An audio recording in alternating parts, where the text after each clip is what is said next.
Hi everyone, I am Ansnegi, and as you guys know, I am pursuing BCom program from Shyamlal College, University of Delhi. And today, through this video, I am going to share how was my first day experience at my college. तो जैसे ही हमारा round 2 का result आया, तो मैं आपको बता दूँ, राउंड 1 में मुझे दयाल सिंह कॉलेज मिला था, जिसमें मुझे बीए प्रोग्राम मिल रहा था in economics and computer application. But again Dayal Singh मुझे चाहिए ही था और बीए प्रोग्राम, तो मैंने अपग्रेड किया, तो मुझे बीकॉम प्रोग्राम मिला श्यामलाल कॉलेज में इवनिंग शिफ्ट में। तो फिर लाइक 26 से 25 को हमारा अलॉटमेंट आ चुका था और 29 को ओरिएंटेशन था। बट मुझे पता ही नहीं था कि भाई हमारे कॉलेज में ओरिएंटेशन भी है। एज ए मतलब फ्रेशर्स हो आप, मतलब फर्स्ट ईयर, आप फर्स्ट सेमेस्टर आप करोगे, आपको क्या पता कि डी में क्या चल रहा है, क्या होता है क्या नहीं। एंड मेरा एक दोस्त है, वो सत्यावती में है, उसने स्टेटस डाला था कि वो सत्यावती गया था ओरिएंटेशन में। तो then I came to know कि हाँ भाई डी में ओरिएंटेशन भी आता है। Then I avail more about my college orientation. So I came to know कि हमारा ओरिएंटेशन 29 को हो चुका है। हमें ना कोई मेल आई थी, ना हमें कोई मैसेज आया था। पता नहीं, बच्चों को फिर भी पता चल गया था, I don't know how. But orientation मेरा मिस हो चुका था, तो मेरा फर्स्ट डे था नहीं। तो क्या हुआ कि शायद तो 30 अगस्त या 1 सितंबर को मेरा फर्स्ट डे था।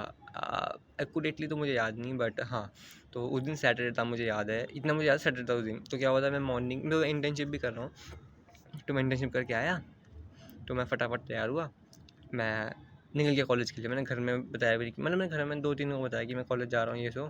तो मैं फटाफट गया तैयार होके, तो मेट्रो से मैं कॉलेज चले गया। अब मेरा यहाँ से कॉलेज है 45 मिनट्स का, पूरा डोर टू डोर टाइमिंग बताता हूँ मैं, 45 मिनट्स की लगती है। एंड जैसे ही मैं कॉलेज पहुँचा, तो भाई कॉलेज सुनसान।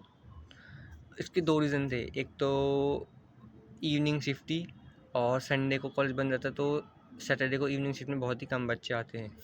और दूसरा रीज़न ये बोला गया कि अभी एडमिशन चल ही रहे हैं, तो इसलिए बच्चे भी नहीं आ रहे।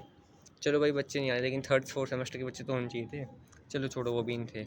से एंट्री ली मैंने फ़ीस स्लिप दिखा के। तो क्या होता है ना कि हमें आई कार्ड तो मिलता नहीं है फर्स्ट डे। तो डीयू में क्या होता है कि आपको फ़ीस स्लिप मिलती है जिस कॉलेज में आप गेट इन हुए हो। तो जब आप उसकी पेमेंट करोगे, तो आपको एक ऑनलाइन फ़ीस रिसिप्ट मिलेगी, आपके मेल में आएगी। तो आप उसे प्रिंट करा के, वो दिखा के आप एंट्री ले सकते हो कॉलेज में, जब तक आपका आई कार्ड इशू ना हो। तो मैंने फ़ीस स्लिप से एंट्री ली और मैं बीकॉम प्रोग्राम क्लासेस में गया। मैं अपनी मेरी क्लासेस शायद 201 में थी। तो भाई वहाँ 3 बच्चे बैठे हुए थे खाली। फिर अब वो भी नए थे, मैं भी नया था, तो मैंने बातचीत की, तो ठीक ठाक बातचीत थी, वो भी थोड़ा ठीक ठाक थे। बट मुझे एक चीज़ अजीब ये लगा कि जो कॉलेज मुझे अप्रॉक्स 600 मिला, उनको कॉलेज 300 मिल चुका था। बट कोई नहीं, अगेन जो मिलता है, जो होता है अच्छे के लिए होता है गाइज। एंड हाँ, तो फिर गया मैं, तो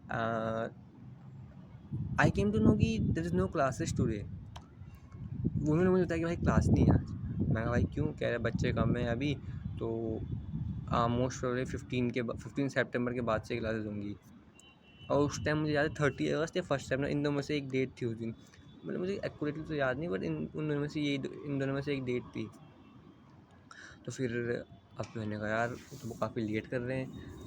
फिर 2 हफ्ते रुक के फिर जो मेरा पहले दिन था ना, तो वो कुछ ख़ास था नहीं, मतलब ये वाला जो ओरिएंटेशन के बाद वाला बता रहा हूँ मैं आपको, क्योंकि बच्चे आए नहीं थे। मैं हाँ, तो एक उसमें क्या हुआ कि मुझे एक सीनियर मिला, मतलब वो ना हमसे 1 साल, जैसे हमारा फर्स्ट सेमेस्टर है, उसको 3rd सेमेस्टर शुरू होना था। तो मैंने उससे बात की, तो मैंने कहा भाई कॉलेज कैसा है? तो वो कहता कॉलेज, कहता भाई मैं टीसी लेने आया हूँ। टीसी लेने क्यों? तो उसने क्या किया था कि उसने री-सीयूटी दिया था, और उसका शहीद भगत सिंह में हो गया था उसका कॉलेज सही। हाँ, शहीद भगत सिंह में उसको बीकॉम प्रोग्राम मिल गया था। वो कॉमर्स से था, उसे बीए मिल गया था। वो कॉमर्स से था, उसे बीए पढ़ना पड़ रहा था श्यामलाल में इवनिंग शिफ्ट में। तो उसने चेंज करा के उसे री-सीयूटी के थ्रू उसको बीकॉम प्रोग्राम अलॉट हुआ था भगत सिंह कॉलेज में। मैंने कहा सही है। तो उसने बताया तो फिर मैं उसके साथ घर जाते काफ़ी बातें की। तो उसने तो गाइस वो मुझे बता रहा था कि मतलब अगर तुम्हें री-सीयूटी देना है तो दे दो, वो बहुत ही अच्छा ऑप्शन होता है।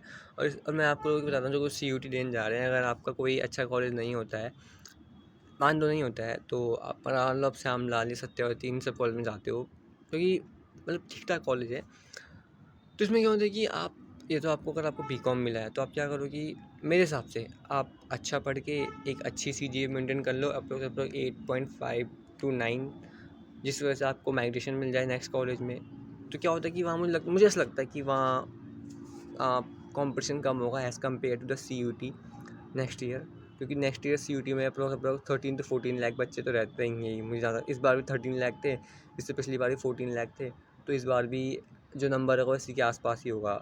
मोर देन 10 लाख तो होंगे, इस बात की मैं श्योरिटी दे रहा हूँ। इसमें आपके चांसेस कम होंगे आगे निकलने के। हालांकि आपकी फिजिबिलिटी है तो आप निकल जाओगे, पर अगेन वो आप पे डिपेंड करता है। बट मुझे ऐसा लगता है कि हमको जो मिला है इस साल उसी पे फोकस करके, उसी में अच्छी CGPA मेंटेन करके एक अच्छे कॉलेज में माइग्रेट करने का सोचना चाहिए। तो गाइस ये वाला फर्स्ट डे तो मेरा बहुत बेकार तो नहीं, मतलब बहुत ही अनएक्सपीरियंस्ड गया, क्योंकि मुझे कुछ देखने को नहीं मिला कुछ, मतलब दोस्त भी बनने ही नहीं, बच्चे भी काफ़ी कम आए थे, किसी से बातचीत भी नहीं हो पाई, टीचर से भी ओरिएंट नहीं कर पाए। तो हाँ, फिर उसके बाद क्या हुआ, हम 2 हफ्ते बाद जब मैं स्कूल गया तो मैंने देखा भाई BCom प्रोग्राम की क्लास में उस टाइम सेक्शन भी डिवाइड नहीं हुए थे, तो मतलब बहुत से बच्चे बैठे हुए थे, लाइक करीब 80 to 90 बच्चे आ गए थे, मतलब BCom में। उस क्लास में, एक क्लास में 80-90 बच्चे पढ़ रहे हैं, आप सोच सकते हो। तो फिर हम क्लास में बैठे, तो अब जैसे कि मैं उत्तराखंड से हूँ, तो वहाँ मुझे एक लड़का मिल गया था। पहले मुझे एक लड़का मिला जो सिक्किम से था, तो उसका मेरा सेम था, उसको भी पहले दयाल सिंह मिला, मुझे पहले दयाल सिंह मिला, उसको श्यामलाल मिला, मुझे भी श्यामलाल मिला। तो हम वो सेक्शन B में चले गया, मैं सेक्शन A में हूँ। तो वो सिक्किम से था, तो उससे मेरी बातचीत हुई, वो ठीक था बंदा, अच्छा हम्बल बंदा था काफ़ी। फिर हम दोनों ने बात की, तो वहाँ पे फिर एक लड़का आया जो कि उत्तराखंड से था, उसका नाम नाम तो नहीं बताऊँगा, उत्तराखंड से था वो भी। उससे मेरी बातचीत हुई, तो हम दोनों दोस्त बन गए। फिर हम दोनों क्लास में साथ बैठे थे, हम ऐसे ही मस्ती वस्ती करते थे। फिर हमने प्रोफेसर आए तो 1-2 लेक्चर अटेंड किए। तो वो दिन मुझे काफ़ी अच्छा लगा। उस दिन मैं नए-नए लोगों से, नए-नए दोस्तों से बातचीत की, नए-नए दोस्त बने, टीचर से भी मिला, काफ़ी इंटरेक्ट किया, सीनियर से भी मिला, लाइब्रेरी देखी, ऑडिटोरियम देखा, सेमिनार हॉल देखा, ग्राउंड देखा। तो उस दिन थोड़ा मुझे लगा कि हाँ भाई ये कॉलेज। बट हाँ गाइस, मैं अगेन बता दूँ, फिर नेक्स्ट डे जब मैं कॉलेज गया तो मुझे मतलब थोड़ा अजीब सा फील हुआ कि यार मैं कहाँ आ गया हूँ, यहाँ तो पढ़ाई भी नहीं हो रही है। तो there were days when I was feeling good and also there was days when I was feeling bad. So you have to balance between the good and the bad. So कभी आपको लगेगा कि बहुत अच्छा कॉलेज है, कभी आप बोलोगे कि बेकार कॉलेज है। ऐसा नहीं है गाइस, जो मिला उसमें खुश रहना चाहिए। मेरा तो ये मानना है। तो वैसे मैं खुश हूँ, श्यामलाल इज़ गुड। ऐसे भी दोस्त हैं जिनको श्यामलाल से भी नीचे कॉलेज मिले हैं, बट फिर भी वही होता है ना कि हमको दूसरे पे नज़र रहती है और दूसरे का ही कॉलेज बढ़िया लगता है, तो वही। और गाइज़ मैं इस वीडियो के थ्रू आप सबको ये बताना चाहता हूँ कि मतलब आप ना, हम जो आपको मिलता है ना, हमेशा उसमें खुश रहना चाहिए। B it about college, about studies, about the grades, about the marks and anything. खास करके जो 12th के स्टूडेंट के बच्चे हैं, जितना मिले मतलब उतने में खुश रहना चाहिए। हमें ये नहीं सोचना चाहिए कि यार मैं ज़्यादा कर सकता था, या ये दूसरों को ब्लेम तो बिल्कुल मत करना कि भाई मतलब इस वजह से मैं ये नहीं कर पाया। नहीं भाई, जिसको करने की होती है वो करता है, और जो करता है ना, फिर अगर उसको कुछ मतलब रिसोर्सेज चाहिए और मिल नहीं रहे, तो अपने आप मिलते हैं अगर वो करने वाला होगा तो मैं यही बोलना चाहूँगा यार, तुम बस मेहनत करो, हार्ड वर्क करो।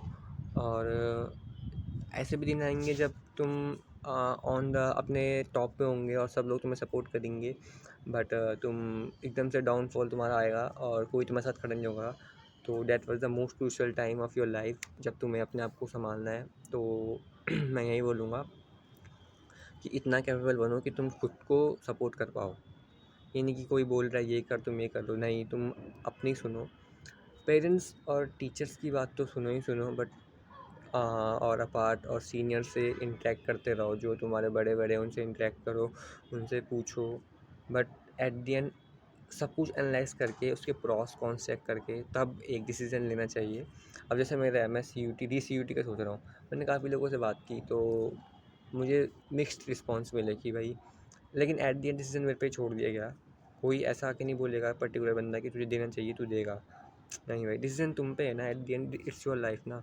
तो वही है कि मतलब मुझे बंदों ने बोला कि भाई तू CUT दे, तू अच्छा पढ़ने में, ये 10th पढ़ने में अच्छा, तेरी मैथ्स अच्छी है, तेरी इको अच्छी है, ये सो इको ऑनर्स के ट्राई कर, नॉर्थ कैंपस के ट्राई कर। बट मुझे पता है ना मैं किस लेवल पे हूँ, किस लेवल का कॉम्पिटिशन है वहाँ। नॉर्थ के लिए बहुत तगड़ा कॉम्पिटिशन है गाइस। अगर आप मतलब एक भी दिन मिस कर रहे हो ना, तो आप बहुत कुछ मिस कर रहे हो पढ़ाई में, सीरियसली, टू बी ऑनेस्ट। और ये सच्चाई एक्सेप्ट करनी पड़ेगी सबको। तो guys anyway, don't be demotivated, stay motivated. और योगा करो, एक्सरसाइज करो, रील्स वगैरह से दूर रहो, इंस्टा वगैरह से दूर रहो, और stay motivated and all the best for your futures. Thank you.